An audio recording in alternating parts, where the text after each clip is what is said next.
তাহলে আমাদের এই সম্পদটা কি বলে বিবেচিত হবে? নিয়ামত বলে বিবেচিত হবে, নিয়ামত হিসাবে গণ্য হবে যখন এই সম্পদের প্রপার্টি আমরা হক আদায় করব।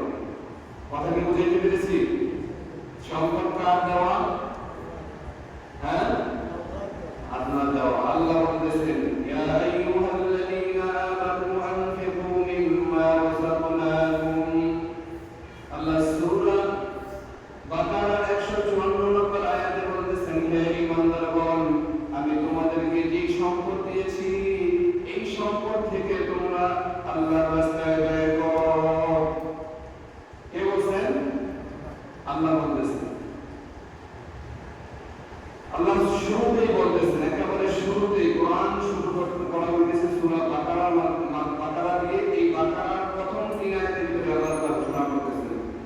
আল্লাহ বলতেছেন বিসমিল্লাহির রহমানির রহিম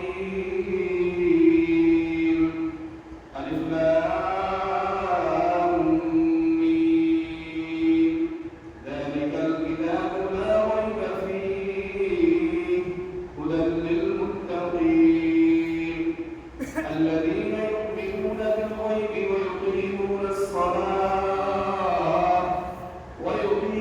الصلاة ومما رزقناهم ينفقون।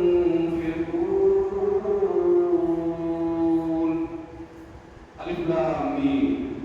এটার অর্থ দুনিয়ার কোনো মানুষই জানে না, আল্লাহ তাআলা কাউকে জানান নাই। যালিকাল কিতাবু লা রাইবা ফীহি, আল্লাহ কোরআনে পরিচয় দিয়েছে এটা এমন একটি কিতাব লা রাইবা ফীহি, এর মধ্যে কোনো সন্দেহ নাই। কোনো সন্দেহ আছে? কোরআনে কোনো সন্দেহ আছে?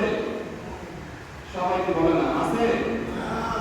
এরকম আওয়াজ দিয়ে বলতে হবে, কিন্তু মন যদি আমরা না বলি তাহলে না জানি শয়তান আমাদের ভিতরে কাজ করতে পারে, থাকতে পারে। কি করতে পারে? থাকতে পারে। হুদাল লিল মুত্তাকিন, এটা মুত্তাকিদের জন্য হেদায়েত স্বরূপ। কোনটা? এই কোরআন কাদের জন্য? মুত্তাকি কাদেরকে বলে?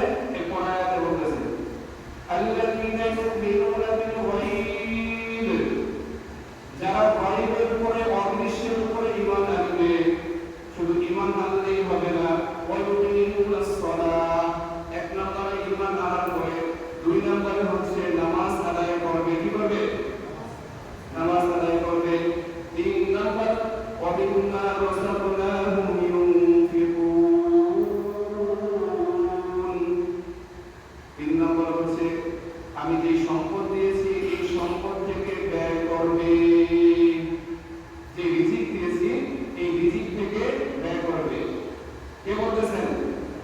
আল্লাহ শুরুতেই এই কথাগুলো বলে দিয়েছেন মুত্তাকিদের জন্য এই কাজগুলো করতে হবে, তাহলে সে মুত্তাকি।